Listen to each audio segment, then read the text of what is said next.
LeBron pinuri si Davis, Gabe Vincent aabangan daw at Kyrie babawi daw. So para nga sa unang balita mga idol ay patungkol kay Kyrie Irving. Dumami nga ang haters si Kyrie Irving matapos nga nitong masangkot sa maraming issues. At ilang araw nga lang ay nirank nga ng ESPN si Kyrie Irving bilang number 34 sa top 100 NBA players sa darating na season. Yan nga ay kahit na desente pa nga rin ang numero na nabibigay ni Kyrie Irving. Last season nga ay nagtala ito ng average na 27 points, 5 rebounds at 6 assists per game, while shooting 51% sa field at 39% sa tres. Nagsalita naman ng Pistons head coach si Monty Williams sa ginawa nga ng ESPN kay Kyrie Irving. Aniya ay maraming araw papahirapan itong si Kyrie Irving ngayong taon para nga daw mapatunayan nito na mali nga ang mga sinasabi nila patungkol sa kanya. So naniniwala nga itong si Coach Monty Williams na magkakaroon nga ng magandang season ito ngang si Kyrie Irving. Anong masasabi ninyo dito mga idol? Agree ba kayo dito o hindi?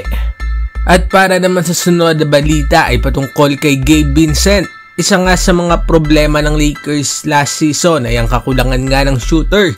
Kaya naman ay kinuha nga nila itong si Gabe Vincent sa off-season sa 3-year deal. Tinulungan nga ni Vincent ang Miami Heat last season para makaabot nga sila ng NBA Finals. At ang former Laker nga na si James Worthy ay mukhang tiwala nga sa laruan ni Gabe Vincent.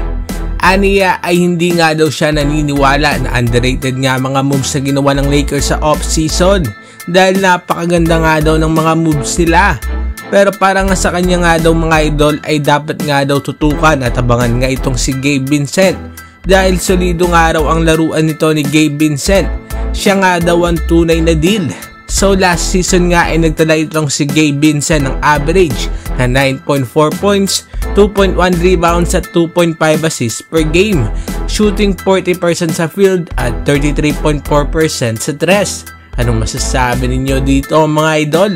Agree ba kayo dito o hindi?